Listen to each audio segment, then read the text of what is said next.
you, my friend, and thank How you are you? very much for double duty this week. Before we get to Israel and its form of government and its bellicosity, you recently published an open letter to the German Chancellor, Friedrich Merz. Why did you do this and what did you tell him? Well, I published it because Europe is in a very, very distorted and dangerous state of mind, gearing up for war with Russia. It's a kind of fervent Russia hatred that is completely irrational and that is completely counter to the historical truths. Germany is key to this. It's the biggest country in Europe. It is the country that actually has a direct responsibility for Europe not sliding to war. And Chancellor Merz is not doing his job at all. What I mean by this is that the roots of the conflict in Ukraine, which is now spiraling out of control, or at least threatening to do so in these hours, comes from lies, actually, that Germany told already back in the 1990s.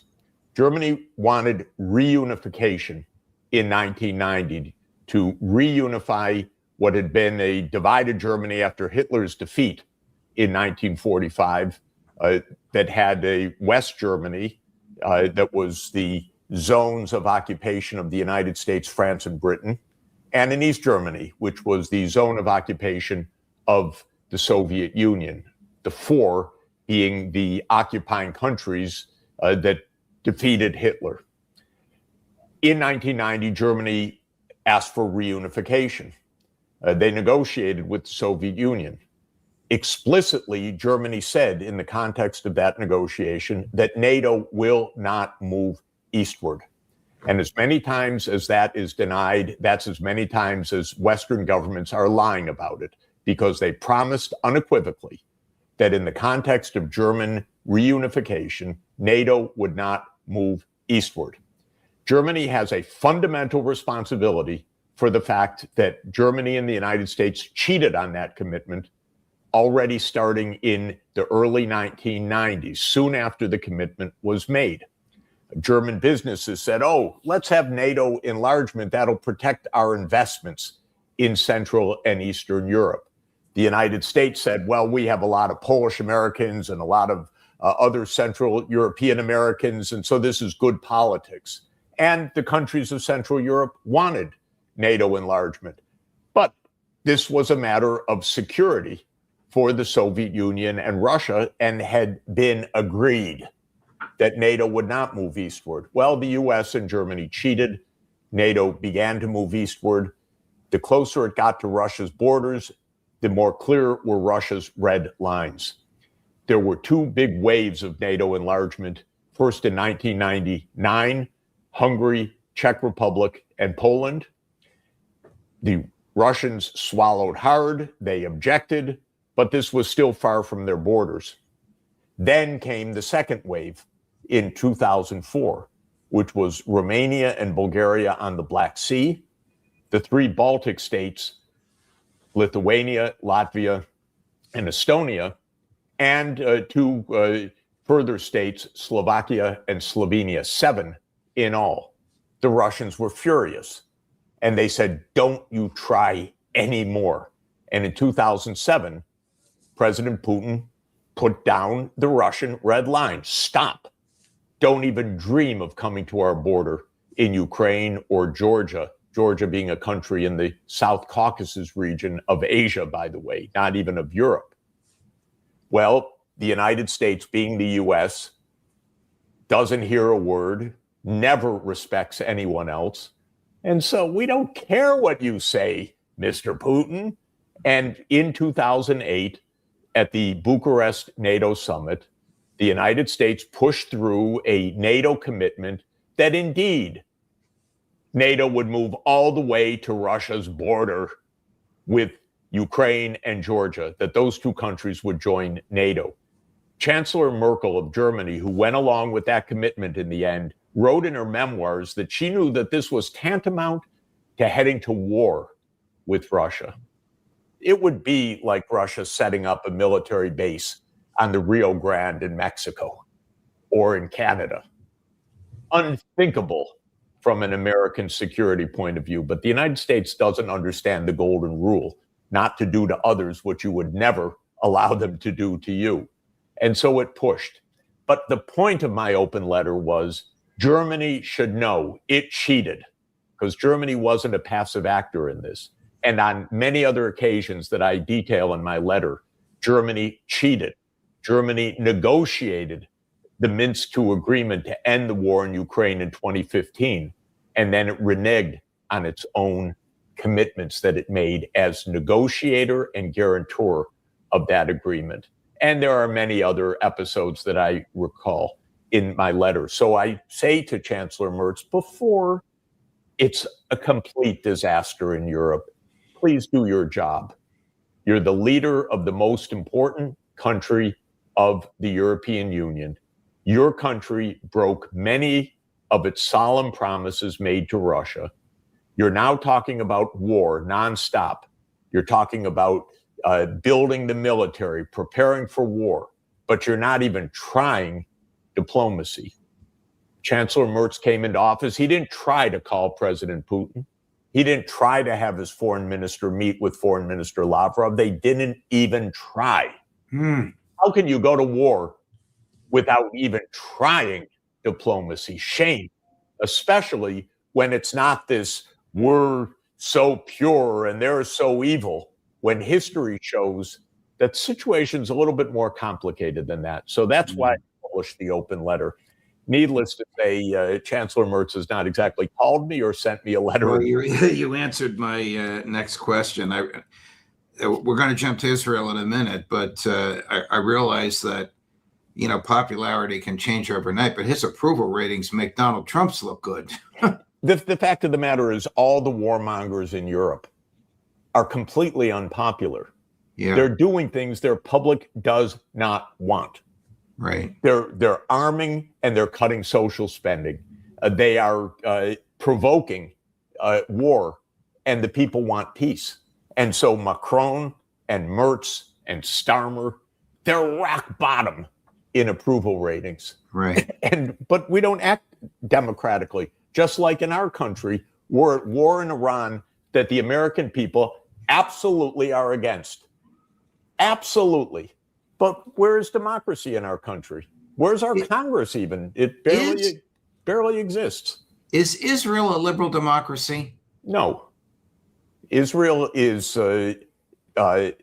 has rudiments of democracy if you are a Jew in Israel. If you are an Arab in Israel, absolutely not. And if you're a Palestinian, you are more likely to be slaughtered than to have rights or a vote. And so, no, it's not a democracy. It's a democracy in form, in a certain kind of way. But the only way you could define it as a democracy is if you abide by the standards of Israel, which is a completely racist standard, which is that the Arab people don't count, or they're animals, or they're vermin to be exterminated. If you count the Arab people, the Palestinians, as human beings, then of course it's not a democracy. Half the public, or even more, of what Israel calls Israel is non-Jews, and they have no rights. And Israel declares itself a Jewish state when half the public or more is not Jewish. Could a Catholic become, obviously this is hypothetical, could a Catholic become the prime minister of Israel? I don't know, but it's called a Jewish state. And by the way, that means two things.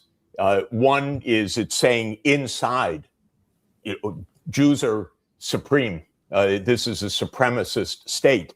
And in fact, one of the key ministers, the Minister of National Security, Ben-Gvir, heads a party called Jewish Power, Otzma Yehudit. So that's just open Jewish supremacy.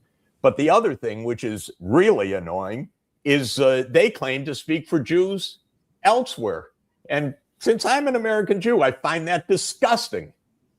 Leave me out of your crimes, is what I say to Israel.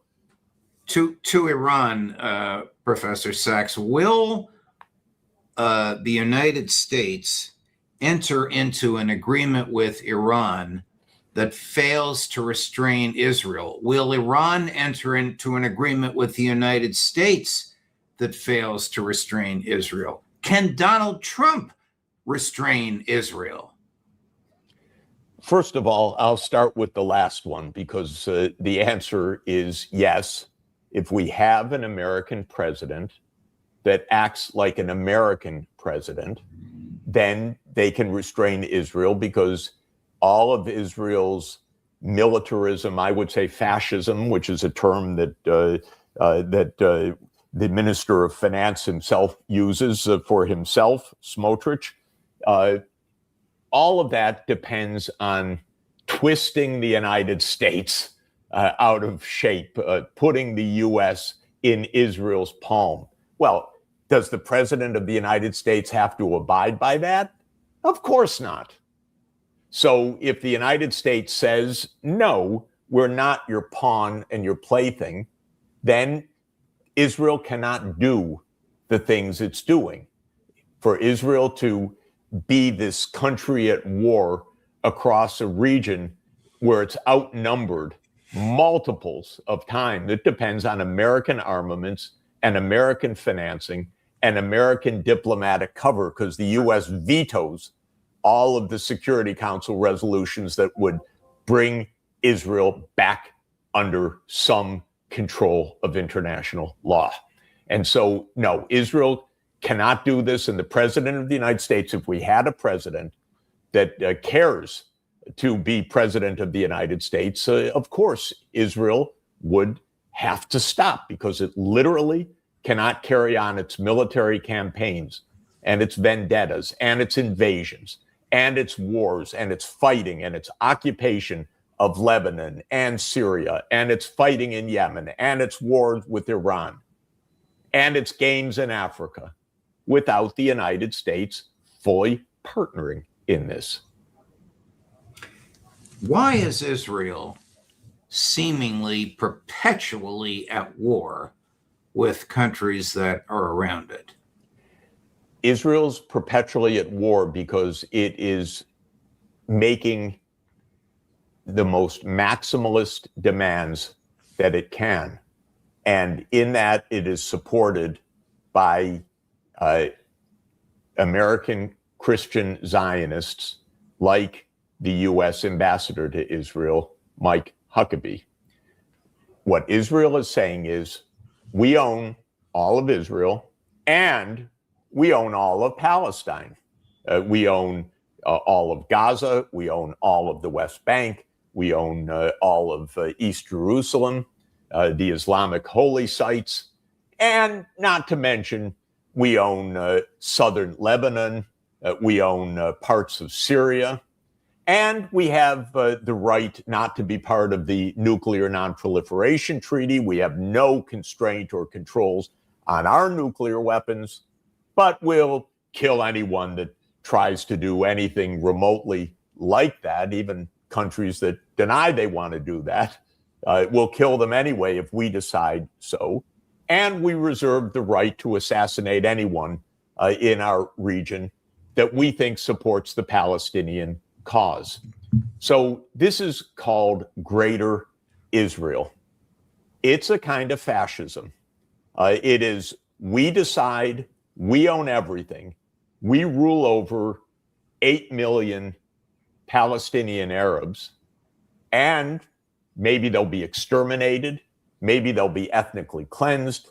Maybe they'll just be subservient in an apartheid state. Maybe it's all of the above. But we rule. And we do what we want, like Netanyahu saying, we're not even going to stop at the Litani River. We're going further in Lebanon. That's ours. Or we own Gaza. We have 60% now. We're going for 70%, he said yesterday. I'm giving the order to go to 70%. They're out of control. And then they do have their friends in the United States. Ambassador Huckabee, who should have been removed from his job the moment he said it, said yes. According to Genesis, Israel has all the land it wants, from the great river of Egypt to the Euphrates River of Iraq. Is that the public policy of Israel? It may be the public policy of the United States, for all I know. It's hard to know. Israel doesn't define any borders. It never has, by the way. It's always looking for more. And the party that Netanyahu leads, just to be clear, the Likud party, which actually, I hate to say it, I don't want to be misinterpreted. I was going to say it even looks moderate compared to the parties of Ben-Gvir and Smotrich, whose partners in government are two of the absolutely the most despicable people and have recently been indicted by the International Criminal Court because of the crimes that they're committing. But Netanyahu's party, the Likud, said back in its founding charter, back in the 1970s, that Israel will keep sovereignty over all of the land from the Jordan River to the Mediterranean Sea. Now, this is very interesting. This means that Israel will keep sovereignty over a population that is as large as, and by many demographic estimates, larger than the Jewish population of Israel itself. In other words, it will run an apartheid state, or it will mow the grass, meaning it will kill as a warning sign by the thousands, and then recently by the tens of thousands of people in that region. It will expropriate people. It will go into their houses. It will burn their houses down. It will shoot them. It will terrorize them. It will hang them for crimes under U.S. law, that under Israeli law, that apply only to the Palestinian people. So this is what Israel is saying. And when the Palestinian when the chant from the river to the sea is cracked down on in the United States as an anti-Israel chant, that's the charter of the Likud. Wow. From the river to the sea, Israel will be sovereign. Israel will be sovereign. So the problem is, this is a country of maximalism that lives and breathes a hatred and a dehumanization of half the people that it rules over. It kills them indiscriminately. It expropriates them. It expels them. It terrorizes them. And this is our ally in this.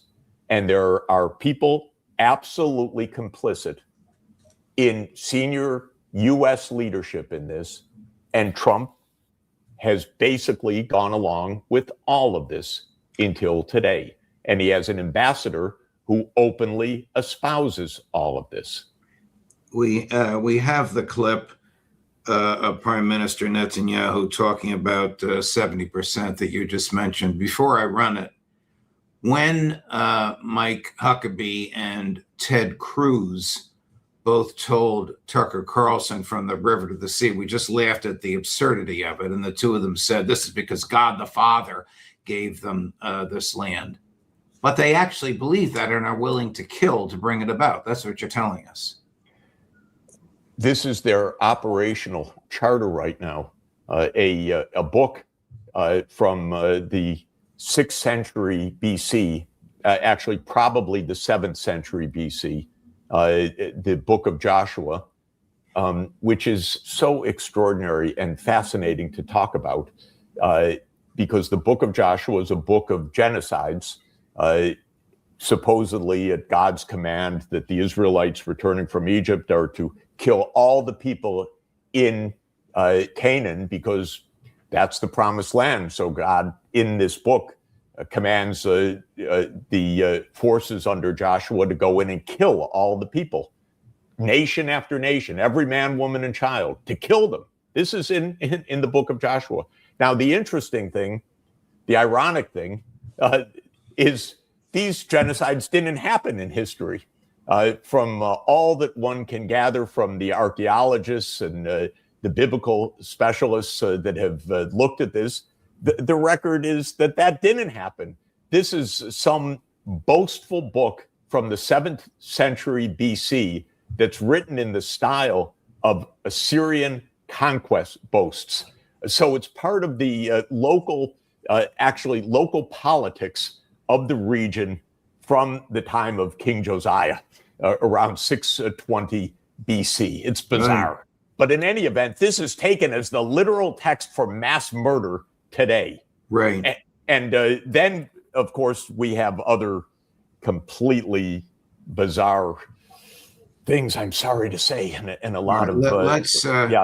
Let's watch Netanyahu and try and listen to what the audience shouts back at him. Chris? Right now, we're in a process where our power, we can leverage our power in multiple directions. We'll still need to crush Hezbollah. At the moment, we're crushing Hamas. Yes. We now control 60% of the Gaza Strip. You know, we were at 50, now we've moved to 60. The second objective is to move from 100. No, go in order. First of all, the 70. Let's start with that. We're crushing them from all. We'll deal with the rest accordingly. This is an AI translation, but a reliable one. And you heard the interjection of 100. Isn't there a ceasefire between Israel and Gaza, for which President Trump has taken credit as the negotiator and fomenter? We're in an environment of empty words, meaningless words. Israel is murdering Gazans and Palestinians every day in large numbers. It's murdering Lebanese every day in large numbers. It's a murder state.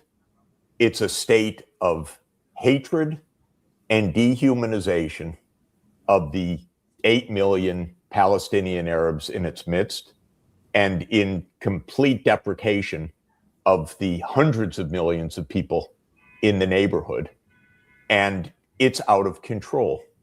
It's a genocide. The intent is not even hidden. And I'm sorry to say that it's a terrible truth. The genocide that the Nazis committed, they hid from view. They kept it secret. What's happening in Israel is not kept secret. It's broadcast proudly. The killing, the expropriation, the expulsions. This is not hidden at all.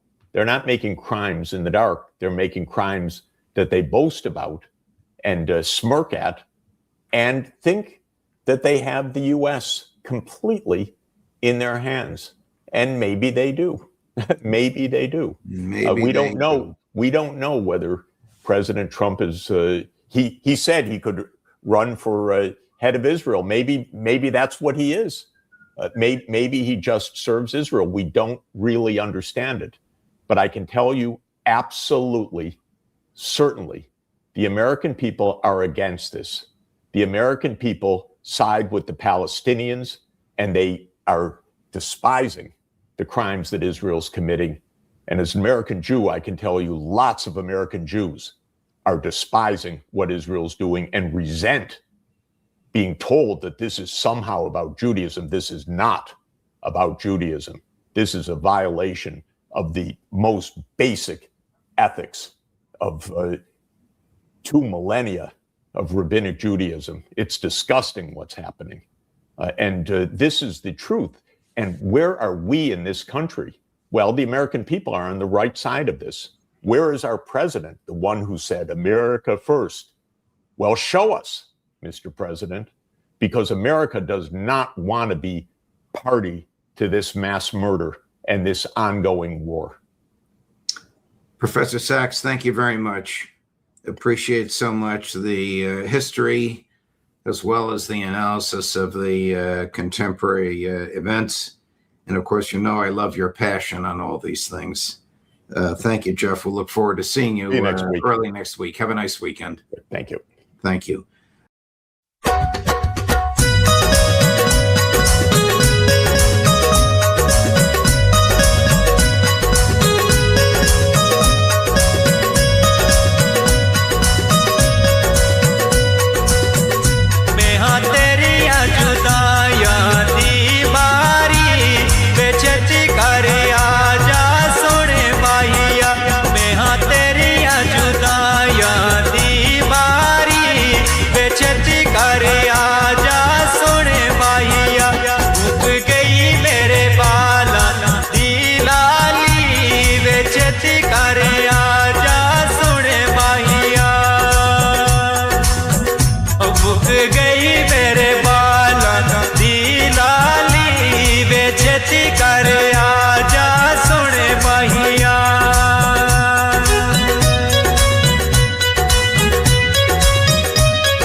तक अखियां वे थकियां तेरिया निशानियां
करे